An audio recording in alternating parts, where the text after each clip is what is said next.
Radhe Radhe student, स्वागत करते हैं आप सबका आज के इस नए लेक्चर में। दोस्तों, हमारा लेक्चर बनाने का मकसद इतना है कि बिहार बोर्ड का जो क्लास 10 का एग्जाम है वो बहुत ही ज़्यादा नज़दीक है। मतलब अब कुछ 5 महीने के करीब बचे हैं और हर बार बिहार बोर्ड के एग्जाम में ये जो गदखंड वाला पार्ट है चाहे पदखंड वाला पार्ट है उससे 2-3 पार्ट और लेखक का नाम पूछ देता है। जैसे पूछा कि बहादुर चैप्टर को किसने लिखा है, नाखून क्यों बढ़ते हैं को किसने लिखा है, परंपरा का मूल्यांकन किसने लिखा है, विष के दांत के लेखक कौन है, इस तरीके से पूछता है और लेखक परिचय भी पूछता है।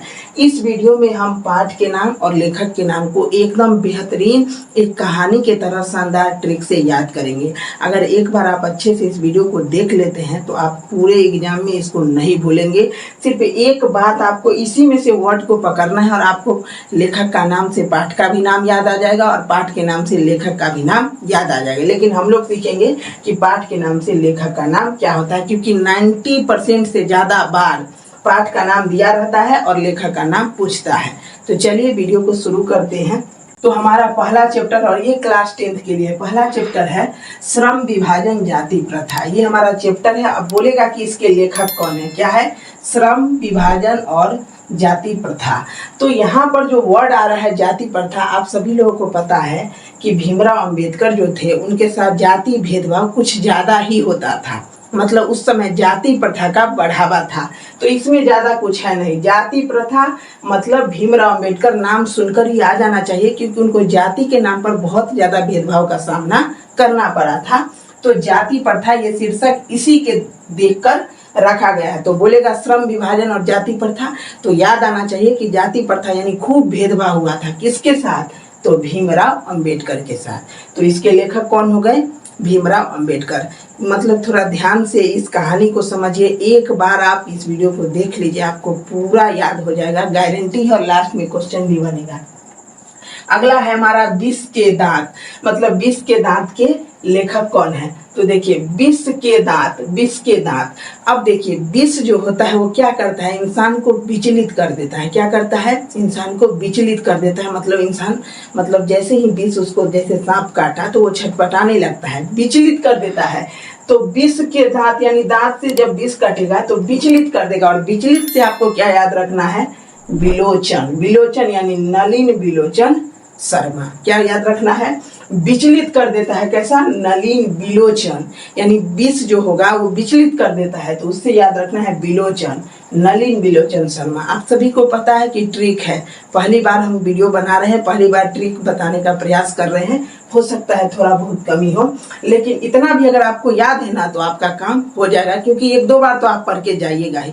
विष के दांत, विष सुनते ही मन में आना चाहिए विचलित हो जाता है। अगर किसी को विष का प्रभाव हो दांत के द्वारा तो वो विचलित हो जाता है। तो क्या होगा? विचलित यानी विलोचन शर्मा।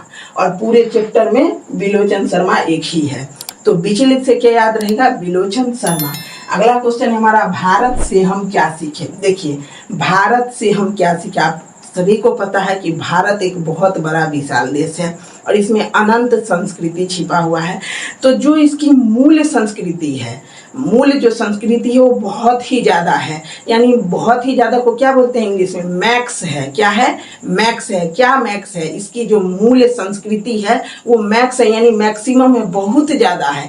तो भारत से हम क्या सीखे? यानी इसके जो मूल संस्कृति है, मूल वो मैक्सिमम है। तो मैक्सिमम से क्या याद रहेगा? Max Muller. यानी भारत से हम क्या सीखे? भारत का जो संस्कृति है वो मूल संस्कृति क्या है? बहुत अधिक है, यानी मैक्स है, तो मैक्स मूलर।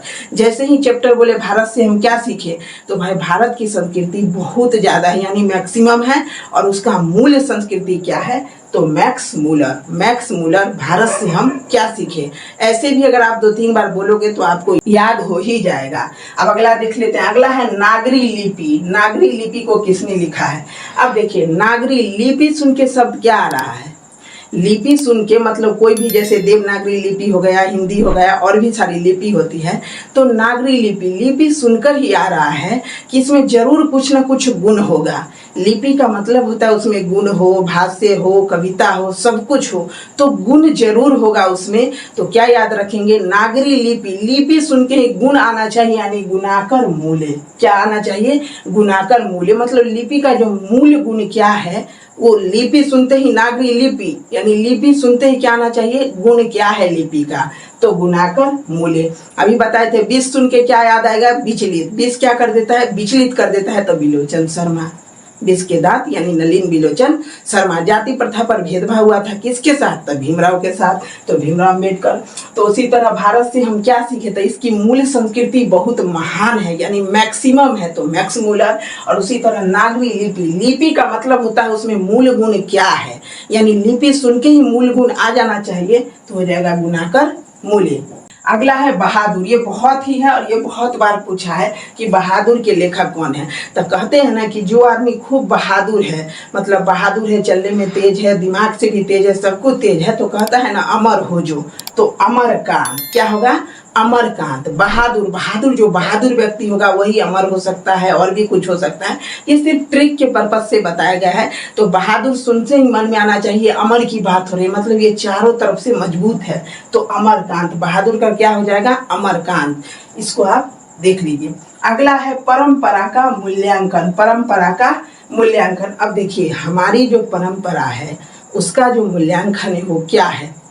अब परंपरा का मूल्यांकन, तो भारत में जो परंपरा है, आप चलिए मान लीजिए हम राम जी के परंपरा को फॉलो कर रहे हैं, मतलब हमको राम जी का जो परंपरा है, मर्यादा है, वो सब हमको पसंद है, तो परंपरा का मूल्यांकन यानी मूल जो परंपरा है वो राम जी से है, तो राम विलास शर्मा। क्या याद रखिएगा, राम विलास शर्मा। परंपरा का मूल्यांकन यानी राम जी की बात हो रही है क्योंकि उनका मूल परंपरा बहुत ही अच्छा है, तो राम जी से क्या याद रहेगा, राम विलास शर्मा। क्या याद रहेगा, राम विलास शर्मा।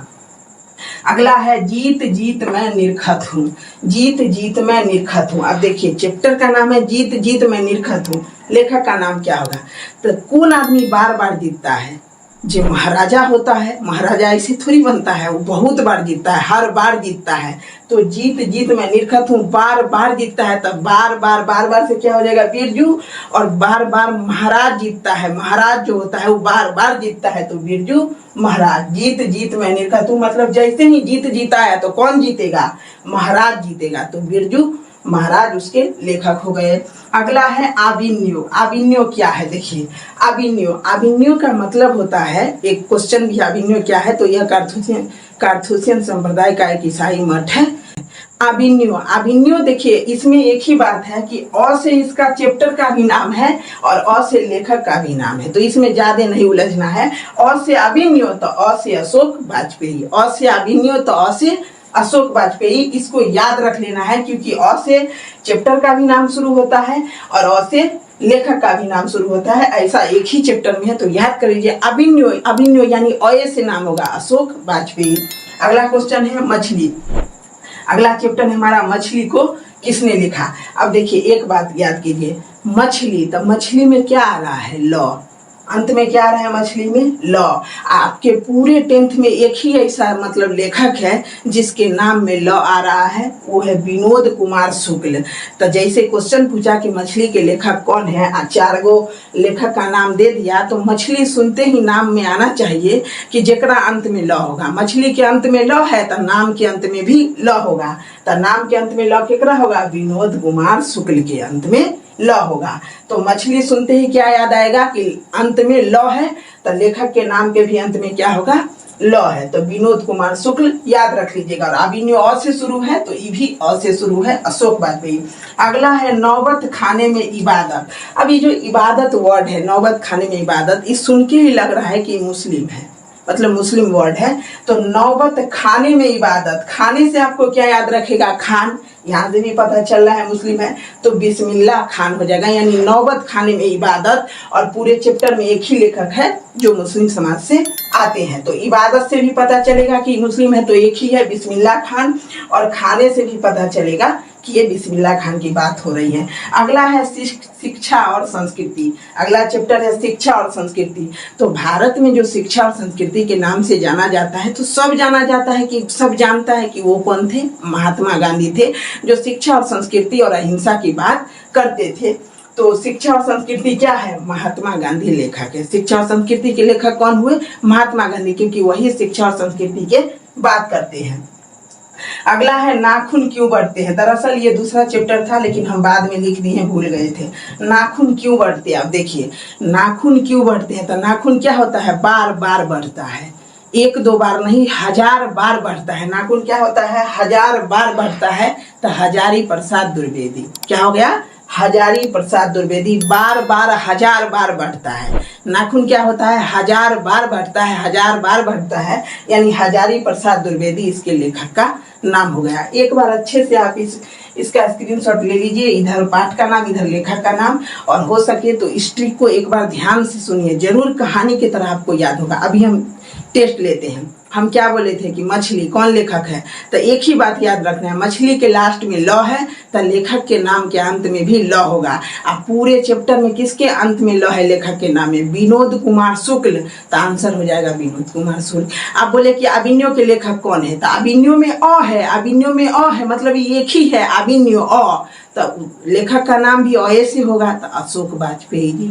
अब नाखून क्यों बढ़ते हैं, तो नाखून 1000 बार बढ़ते हैं, तो हजारी प्रसाद द्विवेदी, 1000 बार यानी हजारी प्रसाद द्विवेदी। भारत से हम क्या सीखे, तो भारत की जो मूल परंपरा है, मूल जो परंपरा है वो मैक्स है, मतलब बहुत ज्यादा है, मैक्सिमम है, तो मैक्स मूलर हो गया। अब यहाँ पर देख लीजिए नागरी लिपि, तो नागरी लिपि क्या है, लिपि सुनते ही आना चाहिए कि उसका मूल गुण क्या है, और मूल गुण यानी गुणाकर मूल्य की बात हो रही है। अब जीत जीत में निरखत हूँ, तो जीत जीत क्या है, जो महाराजा होगा वही ना बार बार जीतेगा, राजा महाराजा जो होगा वही बार बार जीतेगा, यानी बिरजू महाराज की बात हो रही है। किसकी बात हो रही है, जीत जीत सुन के ही आना चाहिए महाराज, और एक ही लेखक है जिनका नाम है बिरजू महाराज। तो इस तरीके से आप इस ट्रिक को समझ सकते हैं। बाकी वीडियो कैसा लगा कमेंट में जरूर बताएं, पसंद आए तो एक लाइक जरूर करें और जरूर शेयर करें, कम से कम 1000 व्यूज इस वीडियो पे आ जाना चाहिए।